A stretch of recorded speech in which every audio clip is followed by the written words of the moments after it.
Hi everyone, welcome to this week's Karma Cards. All right, today is March 23rd. It's a Thursday in the United States, and it's probably the biggest astrological event day of 2023. And what's happening is Pluto is taking a test drive transit into the sign of Aquarius. This is really special because the last time Pluto entered Aquarius was 1778. That's a whopping 245 years. Since 2008, Pluto has been in the sign of Capricorn. And it's really interesting because Pluto is the planet of transformation. And so we've been seeing transformations around structure, especially if you look at the banking industry. In 2008, we had that big we had the financial crash in 2008. And of course, here we are in 2023 having sort of a mirror experience with the banking structure. And that's just one of the structures that Capricorn rules over. So pretty much all business structures.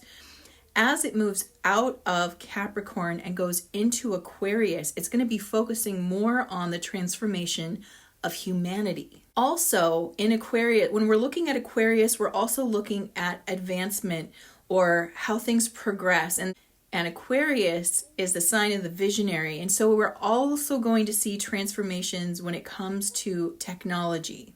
Now, as I said earlier, Pluto is only taking a test drive into Aquarius right now. So it's going to transit into Aquarius starting today, which is March 23rd, and it's going to be there. Hey there, it's editing Therese, and I have sad news. An entire chunk of the Karma Cards recording disappeared into the ether.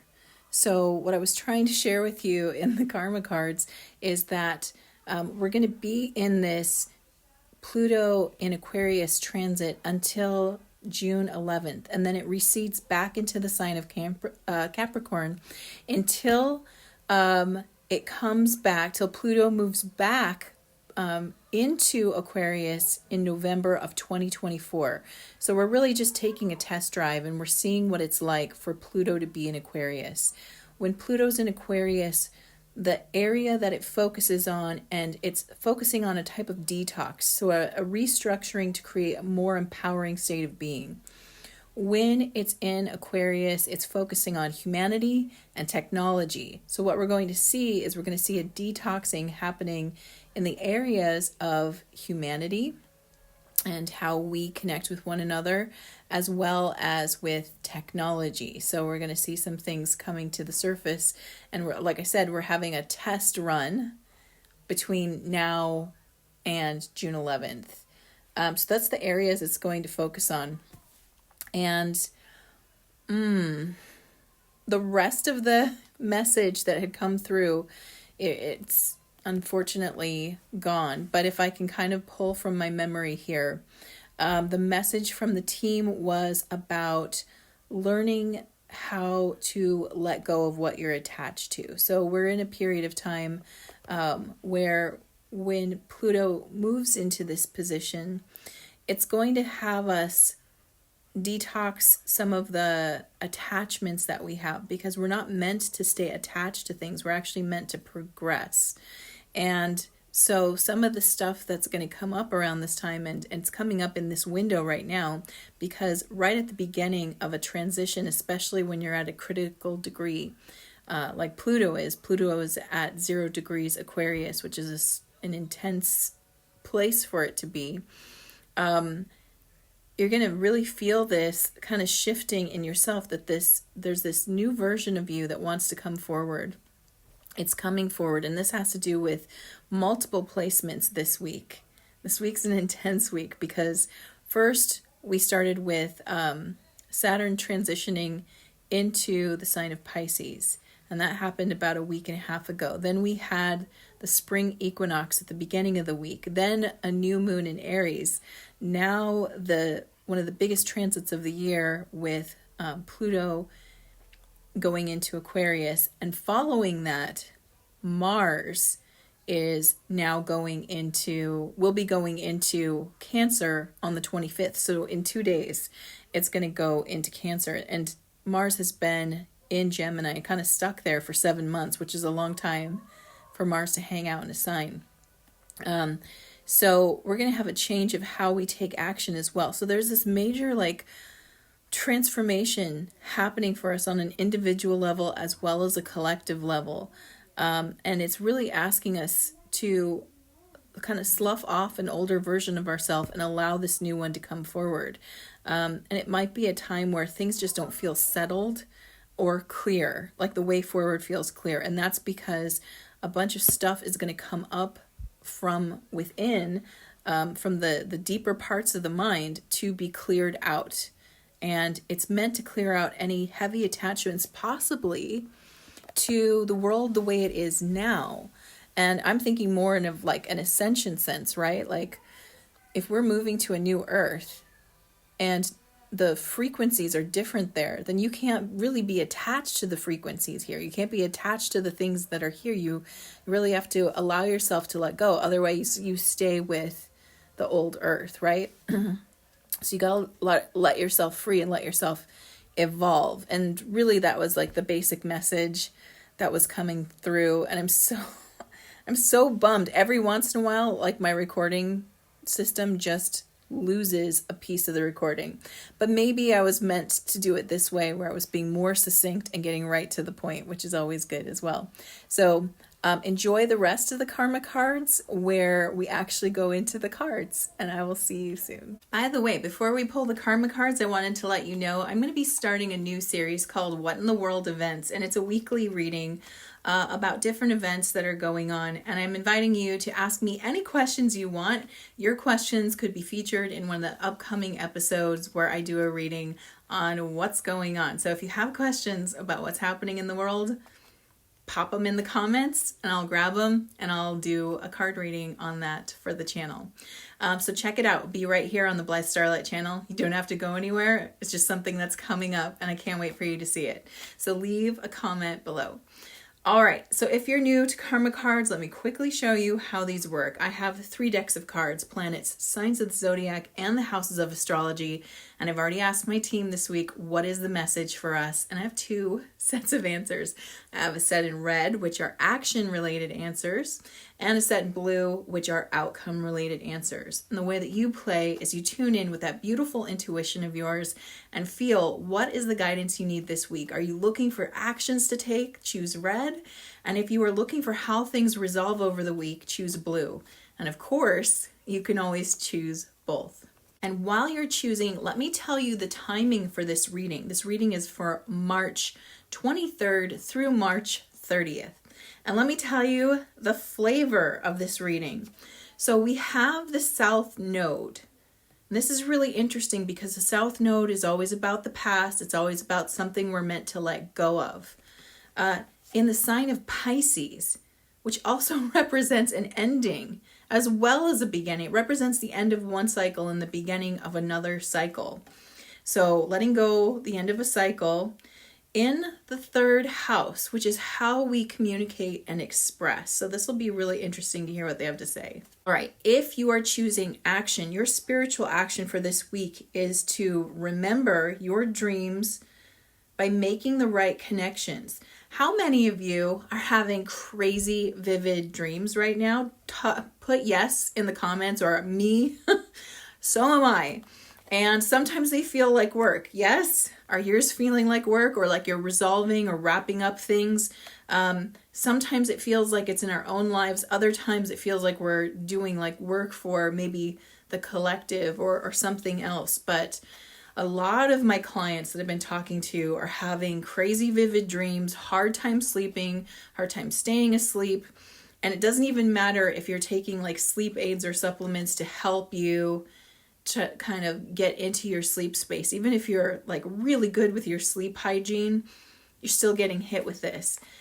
Also, I forgot to mention this earlier, but the KP index is at 6 right now, and it's kind of hanging out there for the next few days, which means we're getting another big dose of solar energy coming in, working on our system. So I think that a lot of times what happens with the dream state is that we're working out the issues that either just don't arise naturally consciously, or the things that we feel we can't handle on a conscious level sometimes get worked out in our dream state. And there are many different types of dreams too. So this isn't to say that every single dream you have is doing it, but the ones that are like really vivid, that you're remembering, especially the ones that feel like work. Many of us wake up exhausted, and we think, oh, my energy levels are low. It could very well be because you're doing a shit ton of work in your sleep. That's very common, especially if you identify as a light worker. A lot of work to do. We're prepping for that big solar event that's going to happen. There's a lot of cleanup still happening. I mean, we've gotten a majority of it out, but there's deep, the layers are deep, right? The layers are deep. And we're cleaning up not just from this lifetime, but any other soul fragments left behind that we meant or intended to reintegrate into our system from other lifetimes. Those are coming in too. We are capturing and bringing those within the systems because we're moving again towards this major unification event. So you're going to be feeling that. So going back to the reading, remember your dreams by making the right connections. This is where dream journaling is really good this week. It's really helpful for you this week. And the right connections come from, rather than trying to get symbolism from like a dream book, those are helpful. But I think a lot of the times everybody's symbolism is pretty personal. So rather than trying to search for the answer outside of yourself, you ask from within. If I were, like, let's say I had a dream about a bear. Instead of looking up, what does it mean to dream about a bear? You go into a contemplative, meditative state and you're like, okay, I am the bear in my dream. I represent blank. When you do it like that, instantly your association comes up. And that's the right connection to make. So even if you can't remember every symbol of the dream, you will remember something significant. You might remember a staircase or the color red. You might remember a person that's important to you in your life was there. You might remember you were laying down, standing up on a cloud in the ground. Whatever details you remember, capture those down, sit with them, and ask from the first person, I am this, this is what it means, and let that come out. And you're going to get some pretty amazing answers from that. All right, mental action at this time. Reconsider your idealization of the idea in question. And I feel like this is about anything that you still feel attached to or afraid of moving away from, right? Because again, we're all being called right now with these major planetary shifts to shift ourselves in some way. And you already feel it. You're either feeling restless because you're avoiding it. So that's bringing up this energy of like, oh, I need to do this, but I'm nervous about doing it. Or you know where you need to go. You're drawn to it, but you're also afraid what happens if you move into this new phase and it doesn't mesh with the past. We need to look at what we were idealizing about what we're trying to let go. So what did I believe this was going to be? Or what am I making it mean? Like, for example, if you wanted to switch jobs or you had a business going and you wanted to close a business, what are you making that mean if you were to let it go? That you failed, maybe? Maybe you make it mean that it's come full circle and it's done the job it needed to do. Maybe a friendship is changing, and what are you making that mean? Are you making it mean that this person doesn't love you or like you as much as they did before? Or are you seeing that your interests are shifting in different directions and the things that were aligning you before simply don't align anymore? We've got to ask ourselves, if we're still attaching to something, what am I making this mean? And then if we can see that, we can start to ask other questions of ourselves. Like, what if I let it be simply that it's time to shift, right?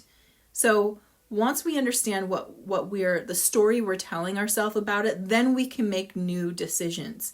If you find that you're holding back or you're stalling or you're feeling that nervous energy of needing to shift but afraid to shift, it's time to look at what you're attaching to. What does it mean? And then from there, try to make new choices around it that would allow you to keep in the flow of your own personal energy. Physical action at this time. Now is not the time to be part of something overwhelming and get your ideas going. So again, this is a time of, they're saying that this week there's a shedding first. Even though there's new things ready to drop right in, there's still something that needs to be shed. There's an attachment to something.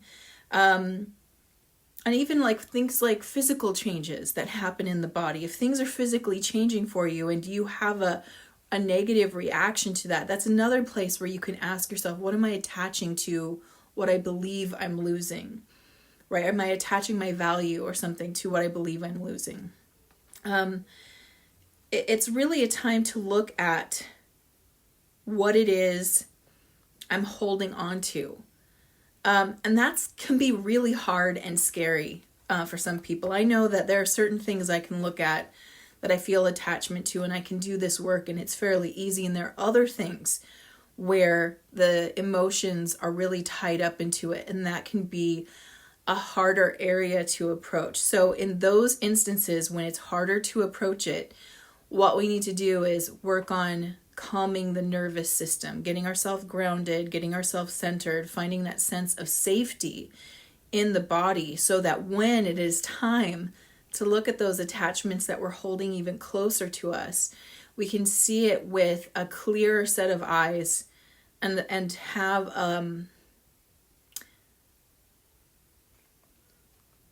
be able to see the nuance that we can't see when we're emotionally involved. All right, so now let's look at outcomes for the South Node in Pisces in the third house of communication. The spiritual outcome at this time, there will not be spirituality to ultimately experience your ideas.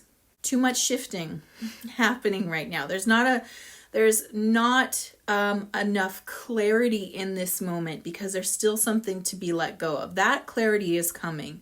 I wouldn't stress about this so much. Sometimes the South Node is a bummer when it shows up, but it's necessary. It's necessary for us to let go of the baggage, put it down. And with Pluto doing this big move, and it's, like I said, one of the biggest, if not the biggest move in 2023, in the week when it's initially making its move, it's starting at 0 degrees Aquarius. That's an intense moment. There's a lot of power in that. And so what they're saying is there's not a lot of like clarity about where you're going. The clarity right now is where you're being held back, or what you're refusing to transform, where you are blocking the energy of a big, it's like Aquarius is like a giant wind storm coming through, and it's trying to blow away anything that isn't foundational. It's just going to blow it away. And Pluto is like, blow it away from the depths of your soul. Up and out, this thing has to come, right? And so it's going to feel like that initially, like this storm of like, what do I want? Who am I? Why am I doing this? All of those kind of questions can come up in this period. It's not really a great time for having something nailed down. At the same time, hold a vision of what it is you're moving towards, because this wind is sweeping out the excess so you can get to it much faster, right? So even though you're not going to have that solid feeling, what you can do is follow your heart's calling, like follow it forward. What I really want is a vacation or something like that. What I really want is to be in this beautiful, warm, quiet place, or whatever it is that's your heart's calling you to. Go there in meditation, visually holding that for yourself, trying to see it with so much clarity as this windstorm sweeps around you. It's not for long, but it is the most intense this week according to this. So if you feel like you've lost some focus, don't despair. It's temporary. Mental outcome for this week. Anxiety about trusting your psychic knowledge of short-term thinking and trips, right? So that's the events that are happening right in front of you. Short-term thinking and trips just means that it's the local events around you. And what I mean like by that is what's happening in your life, in your psyche, in your home, in your personal experience, right? So there's this feeling of like, even though we're moving into a time where there is more psychic ability because the spiritual energy is rising, because of this cosmic windstorm I'm talking about, it's like bad reception, right? I mean, the messages are crackly, they're not clear. There's so much coming up to come out and very distracting at this time. So again, we're not going to get the true feeling of this period in this week. It's going to feel very disconnected at times. And I think that the more you can kind of just roll with it, the easier it is to get that really good internal reception. Remember, our intuition, I say it works a lot like a Wi-Fi signal. So when we feel anxiety, when we feel stressed, our Wi-Fi signal goes down, because literally what's happening is you're pulling your aura in tighter to the body. When we feel scared, nervous, anxious, fearful, stressed out, we pull everything, our energy field, in tighter to the body. It's a form of protection. It's a natural defense mechanism to protect from psychic attack as well. But when it's in so tight to the body, it's like the bands on the Wi-Fi go way down. And so when you try to tap into your intuition in this place, it's like there's no reception for it. So how do we get it to expand again? We have to relax. We have to be, allow ourselves to enjoy the experience. And as we relax into the experience, we're like, it's only temporary. It's just this moment that I feel out of it. It's only confusing right now. And as we allow ourselves to relax, and again, this is very much about tending to your nervous system. As you do that, your aura expands again and your intuitive Wi-Fi goes up again. It's a simple process, but it can be hard to adjust it when we're getting sort of like this emotional energy as stuff comes up for us to look at. And that's something we're guaranteed to experience during a Pluto transit like this, is stuff coming up about how we're attached, about even old thoughts that we have about ourselves. So again, it's a little bit of a distracting period, and we're not really feeling as grounded in ourselves as we might normally feel. Physical outcome at this time: trouble resulting from the indecision of or about who and what is around you. So another point to make out is we're not going through it one at a time, we're going through it collectively, right? And especially with Pluto is a collective planet. Everybody gets dose, everybody's going to be in it, everybody's going to have this sort of, again, I've heard other people talk about just like darkness detoxing, coming up and out, which means we're not really seeing the person at where they are, we're seeing what's being purged. And if you have conscious awareness that you're purging, then these sort of fits, if you will, of different behavior coming up are short and temporary. Those who are less conscious of what's going on and of what's going on within themselves, these fits are longer, and you're like, what is going on with you? Like, what is happening? And it's literally this energy that is stagnating in the energetic bodies coming up and out to be cleared. It's got to come out now. Can't hang out here because we're going somewhere where you can't take that kind of baggage. So we're leaving the baggage here, which is great.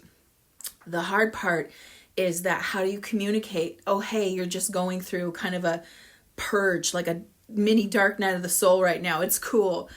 If someone's not aware that that's happening, you really can't. And that's another thing that we're all going to have to practice letting go of, is that, everybody's going to have their own process and their own way of dealing with this. Everyone's going to have a personal experience. Some people are going to be very aligned to the stuff I'm saying and be like, yeah, feeling that, know that. And it's good to know I'm not alone. Other people are going to feel like their world is breaking apart. And ultimately, it's for our highest good. But because everyone's going to have such a unique experience to it. It's going to be hard to communicate. It's going to be hard to communicate what's going on. Some people might take it as an insult. If you're like, you're not, nothing's really wrong, you're just purging some old energy from your system, they might say, how dare you? How dare you dismiss the pain I'm in? Not to say that you would, just saying that it's could be a tender time where people are quick to misinterpret intentions. And so part of it is to like let that go too. Like have grace in yourself, grace for some of the stuff that may come through for you, but also grace for people who are also going through it, knowing that everybody's kind of on the same page when it comes to the spiritual detox that's happening this month. It's a very, very big month in 2023. I think June is another big month, and when we get there, we'll talk about that too. But we're on a new ride right now, starting today, and it's going to be really interesting to see what happens over the next couple months. And with that, I'm sending you so much love. I look forward to seeing you in my new series coming up on this channel, and I wish you all the best. My name is Therese Tucker, and I want to welcome you to Mercury Pod Coaching. I created this group coaching program to help you move out of procrastination and into traction towards your big goals. I know how it feels to dream really big and then all of a sudden find yourself sitting there spinning in place, not getting anywhere closer to your goal. It can be really easy to get caught up in feeling flustered and confused and not know what action to take, and so you completely stop taking any action at all. If this sounds familiar to you, then there's a good chance that you've got some mindset blocks in the way that are preventing you from taking actions right now that can get you closer to your big dream and create real change in your life. Here's what you need. You need someone who can see those mindset blocks and help you get out of indecision, move into inspired action, and do it quickly. And that's where I come in. So what is the Mercury Coaching Pod? It is a 30-day coaching program where you will have weekly coaching calls live with me to help you implement your plans and take action now. In this group coaching program, you will also get one private session with me where we can completely deep dive into what it is you're trying to create, and I can help you create the action tasks that you're going to need to complete in 30 days to get ahead. If you're ready to jumpstart your goals and get going right now, then you are the perfect person for this pod coaching program. So if you're interested, hit the Get Access button below. And of course, I look forward to seeing you in the Mercury Pod Coaching Program. All my love. Thank you for watching. Subscribe now and hit the notification bell so that you know the next time I release a new video. Until then, stay magical.